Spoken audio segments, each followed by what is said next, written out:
हाँ जी सोनी जी नमस्कार। नमस्कार एमपी साहब। ठीक ठाक है जी। हाँ जी बढ़िया, तो आशीर्वाद आपका जी।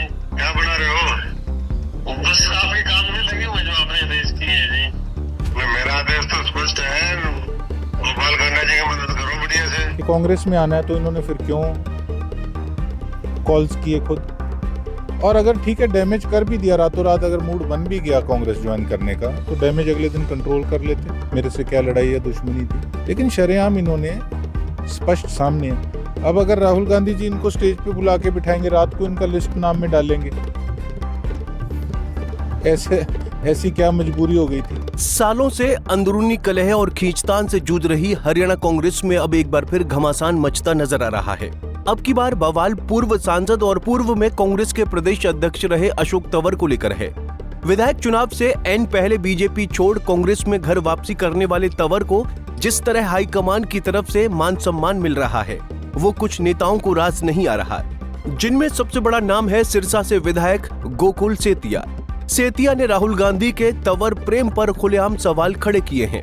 उन्होंने पूर्व सिरसा सांसद पर विधानसभा चुनाव में उन्हें हराने की कोशिश करने का आरोप लगाते हुए कहा कि अगर पार्टी में ऐसे लोगों को बढ़ावा दिया जाता है तब तो उन जैसों के लिए काम करना मुश्किल है। सेतिया ने मीडिया में एक ऑडियो टेप भी रिलीज किया है, जिसमें कथित रूप से अशोक तंवर चुनाव में सेतिया के प्रतिद्वंदी गोपाल कांडा के पक्ष में काम करने के लिए अपने समर्थकों से कह रहे हैं। हालांकि पंजाब केसरी इस ऑडियो की स्वतंत्र रूप से पुष्टि नहीं करता।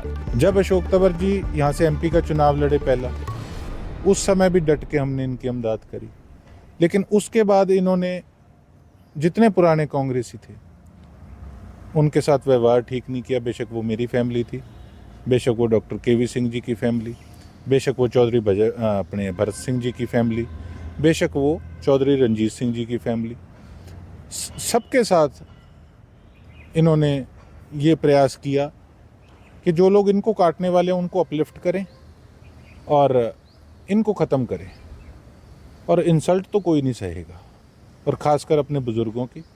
उसके बाद मैं राहुल गांधी जी के, मैं उस समय दिल्ली भी मैं गया था, लेकिन I was student at that time, तब किसी ने सुनवाई उस समय नहीं मेरी हो पाई, तो मजबूरन फिर हमें पार्टी छोड़नी पड़ी।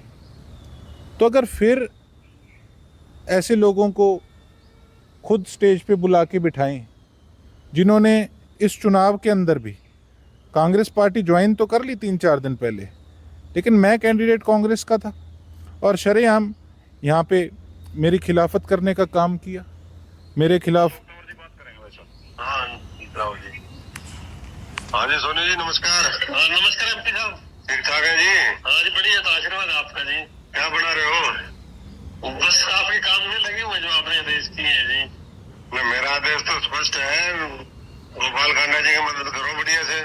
हाँ मेरी बहन जी से बात होगी, प्रोग्राम करवा दिया था आपका नाम लेके एक तो। अच्छा, गोपाल जी का खुद का भी फोन आया था मेरे पास। अच्छा प्रोग्राम हो गया उनका? हाँ प्रोग्राम करवा दिया, हमने क्या दिया था। और प्रोग्राम जहाँ भी और करवा सकते हैं, पूरी रिश्तेदारियों में एक बार और देख लो, 2-3 दिन बचे हैं बस। हाँ एक दो प्रोग्राम और करवा दूंगा, मैंने उनको बोल दिया था, मेरे को फोन आया था ना जी जी। तो मेरे को कह रहे थे कि जी आप, मैं क्या मेरे को तो तुम्हारे को तंवर साहब के जैसे आदेश होंगे जी, हम तो उनके आदमी है। 250-300 मेगा वोट है हमारे परिवार की। कोई नहीं, जो अपने दूसरी पार्टियों से भी और ला सकते हैं उनको भी लेके आओ अपने, तो घर आपको और हम तो परिवार ही है।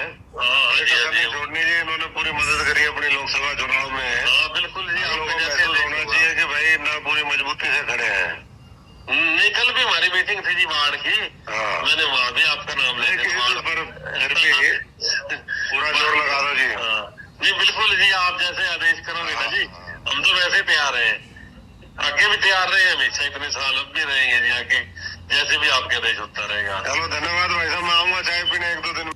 तो ये आपके सामने है, चर्चाएं कई चली कि जी फिर से अध्यक्ष बनाएंगे, ये करेंगे वो करेंगे, फिर तो काम हो लिया हमारे जैसों का।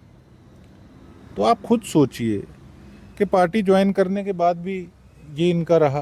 फिर उसके बाद मेरी एक दिन चर्चा हुई, तो मैंने कहा जी ये आपने पार्टी का साथ दिया। कहते नहीं ये तो उससे पहले की है। खुद ही बोल रहे हैं कि 2-3 दिन तो सारे चुनाव में रह गए, और अगर इनकी प्लानिंग थी कि कांग्रेस में आना है तो इन्होंने फिर क्यों कॉल्स किए खुद।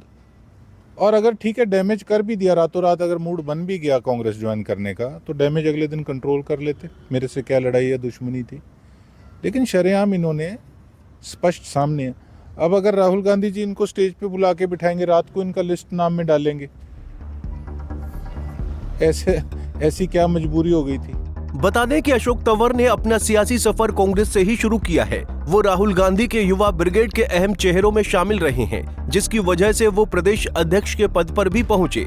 हालांकि पूर्व मुख्यमंत्री भूपेंद्र सिंह हुड्डा के साथ तकरार की वजह से उन्हें कांग्रेस छोड़नी पड़ी, जिसके बाद वो कई दलों से होते हुए 2024 की शुरुआत में बीजेपी में शामिल हुए और सिरसा से कुमारी सैलजा के खिलाफ चुनाव लड़ा, जिसमें उन्हें बुरी तरह हार का सामना करना पड़ा। तंवर इसके बाद विधानसभा चुनाव लड़ना चाहते थे, लेकिन बीजेपी ने इसमें रुचि नहीं दिखाई। इसके बाद राज्य में सियासी हवा को भांपते हुए उन्होंने चुनाव प्रचार के आखिरी दिन बीजेपी को बड़ा झटका देते हुए राहुल गांधी की रैली में कांग्रेस में शामिल हो गए।